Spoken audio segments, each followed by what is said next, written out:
kalau ini menjadi tertutup, kita kembali ke era pra-demokrasi, di mana calon legislatif ditentukan oleh partai, rakyat tidak bisa ikut menentukan orangnya, sebuah kemunduran bagi demokrasi kita. Rumor putusan MK, Anies singgung pemilu coblos parpol era pra-demokrasi. Artinya apa? Tujuan keputusan atau sistem pemilu tertutup sebenarnya adalah untuk bagaimana meniadakan pemilu di tahun 2024. Itu tentu lebih berbahaya.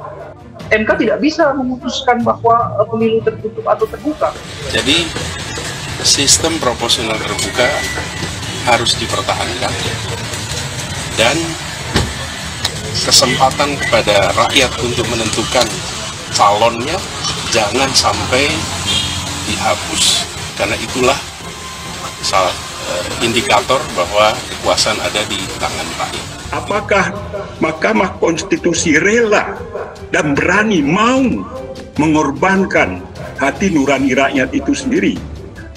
Saya pastikan seluruh rakyat menghendaki orang yang akan jadi calon legislatif yang duduk di Senayan itu ataupun di provinsi, kabupaten, kota adalah orang yang dipilihnya, bukan orang yang ditentukan oleh partai politik.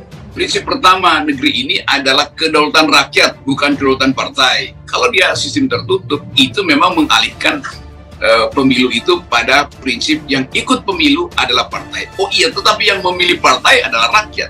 Jadi kita balik pada filosofi Gonslach-nya itu, pada dasar filosofinya. Di dalam kedaulatan rakyat, hak pertama itu adalah memilih dan dipilih. Jadi itu mesti terbuka tuh, supaya orang tahu siapa yang memilih, siapa yang dipilih. Kan dasarnya begitu tuh. Jadi MK ini seringkali nggak bisa masuk secara mendalam pada tafsir-tafsir yang lebih filosofis itu. Bakal calon presiden, Koalisi Perubahan untuk Persatuan Anies Baswedan merespon rumor hasil keputusan Mahkamah Konstitusi soal pemilu jadi sistem proporsional tertutup atau coblos partai politik. Anies menilai apabila pemilu sistem proporsional tertutup diterapkan, demokrasi di Indonesia akan mengalami kemunduran.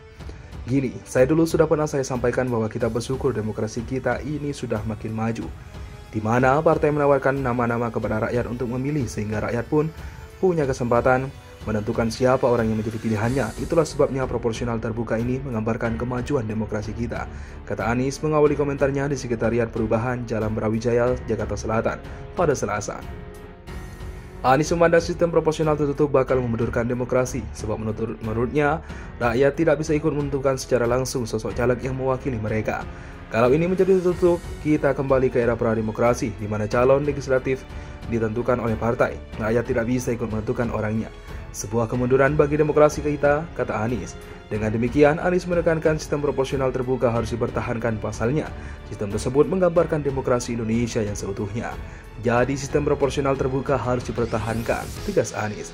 Anies menyebut sistem pemilu proporsional terbuka telah memberikan mandat penuh kepada rakyat dalam ajang pemilihan politik. Dia meminta sistem tersebut jangan sampai digantikan. Kesempatan kepada rakyat untuk menentukan calonnya jangan sampai dihapus. Karena itulah indikator bahwa kekuasaan ada di tangan gitu ya, jelas Anies. Pernyataan Denny Indrayana. Denny yang kini berprofesi sebagai advokat mengklaim mendapat informasi mengenai putusan MK perihal sistem pemilu legislatif yang akan kembali ke sistem proporsional tertutup atau akan kembali ke sistem proporsional tertutup atau coblos partai. Putusan itu diklaim Denny diwarnai perbedaan pendapat atau dissenting opinion dari MK. Bagi ini, saya mendapatkan informasi penting. MK akan memutuskan pemilu legislatif kembali ke sistem proporsional tertutup. Kembali memilih tanda gambar partai saja, info tersebut menyatakan. Komposisi putusan 6 berbanding 3 dissenting, ucap Denny Indrayana kepada wartawan pada Minggu 28 Mei. Siapa sumbernya? Orang yang sangat saya percaya, kredibilitasnya, yang pasti bukan hakim konstitusi. Maka kita kembali ke sistem pemilu Orba, otorian dan koruptif, kata Denny. Mahkamah Konstitusi kemudian membuka suara soal pernyataan Denny Indrayana mengklaim mendapatkan informasi mengenai putusan MK perihal sistem pemilu legislatif yang akan kembali ke sistem coblos partai.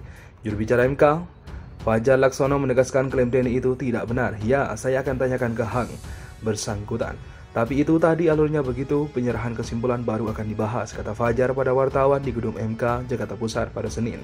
Nah, bagaimana mungkin bocor atau apa? Kalau itu saja belum dibahas, silakan tanyakan pihak yang bersangkutan, lanjutnya. Fajar mengatakan pihaknya akan membahas persoalan tersebut dalam lingkup internal MK. Pihaknya juga belum memastikan akan memanggil Denny Indrayana atau tidak dalam masalah ini. Yang jelas, MK masih membahas kasus ini. Ya, tentu kami sudah membaca, sudah mencermati pertimbangan hari ini.